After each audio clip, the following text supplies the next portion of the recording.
Après les grandes vacances, souvent, pour ceux qui sont partis évidemment, il y a des gens qui vont être un peu déprimés parce que voilà, comme je disais l'autre jour, quand on a été dans une période de inactivité entre guillemets, parce que bon, ça dépend si on fait du sport ou quoi pendant les vacances, on est dans l'activité statique yin plutôt, puisqu'on profite de la plage, on se prélasse, tout ça. Bon voilà.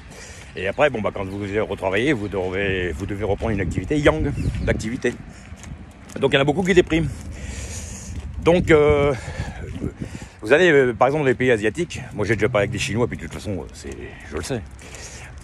Un Chinois, je parle pour ceux qui vivent là-bas, hein, je parle pas les Européens par ici, c'est peut-être un peu différent parce que ils ont été un peu influencés par aussi la culture française.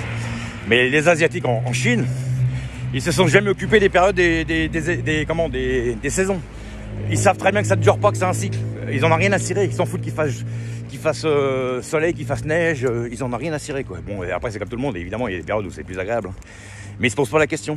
Ils savent très bien que c'est un cycle. Parce que lui, de toute façon leur culture est tournée autour du yin et du yang, hein, ça c'est clair. Donc de toute façon voilà. Vous avez des entreprises justement où, dans les entreprises là-bas, d'ailleurs c'est ça que je pense que les gens devraient faire, parce que les gens ils se calquent toujours sur le système américain, capitalisme américain, d'accord, ok, heureusement qu'il est là aussi, bien sûr, sinon on n'aura pas les beaux téléphones qu'on a aujourd'hui, tout ça, je suis d'accord. Maintenant je pense que vous devriez combiner dans les sociétés, c'est mon avis personnel, hein, j'ai pas la prétention de faire la leçon à qui que ce soit, hein. Mais moi je pense que vous allez au Japon, le midi pour se détendre, qu'est-ce qu'ils font? Même les gens qui travaillent dans les bureaux, ils descendent et ils font des exercices. Sans place publique, hein, c'est devant tout le monde. Hein. Ils se posent pas la question de si on les regarde ou quoi, qu'est-ce comme ici, où les gens ils n'osent pas danser devant quelqu'un ou quoi, qu'est-ce voilà. Donc ce que je veux dire par là, c'est que les gens là-bas ils font ça en public. Ça fait partie c'est en eux, c'est leur culture. Voilà.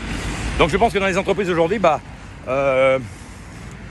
déjà moi je pense qu'il devrait y avoir une salle de sport dans toutes les entreprises pour quand les gens ils ont un petit temps de repos pouvoir y aller. Bon évidemment le midi on n'a qu'une heure pour manger ou une heure et demie, bon c'est sûr qu'on peut faire manger, c'est évident, mais enfin bon. Ou même le matin avant de commencer l'activité. Moi je pense que voilà, il devrait y avoir des salles de repos où les gens ils peuvent un peu se poser, un peu s'intérioriser pendant quelques temps. D'ailleurs il y en a beaucoup, j'ai déjà remarqué, hein, même en pause, les gens qu'est-ce qu'ils font des fois, ils prennent un livre, ils intériorisent. Et après quand l'activité reprend une demi-heure après ou une heure après, ils arrêtent le bouquin et ils se remettent au travail, ils extériorisent. Donc voilà, tout dépend du poste qu'on occupe évidemment. Enfin voilà, je voulais attirer l'attention là-dessus parce que moi je me suis déjà rendu compte qu'il y a des jours, surtout en hiver, on est complètement cassés selon le job qu'on fait ou quoi. Et je me suis aperçu que des fois ça manquait dans les entreprises. Vraiment des endroits où on se sent très très bien, où il n'y a personne qui nous casse la tête. Et puis un endroit où personne ne fume, parce qu'il y a aussi des non-fumeurs. Et moi je pense que ça pourrait s'améliorer tout ça dans les entreprises et que ça créerait des gens peut-être un peu plus motivés. Et puis on veut le meilleur du salarié. Donc le salarié c'est en pleine forme, tout le monde a y gagné. Voilà. Donc c'est mon avis personnel. Allez, à plus tard.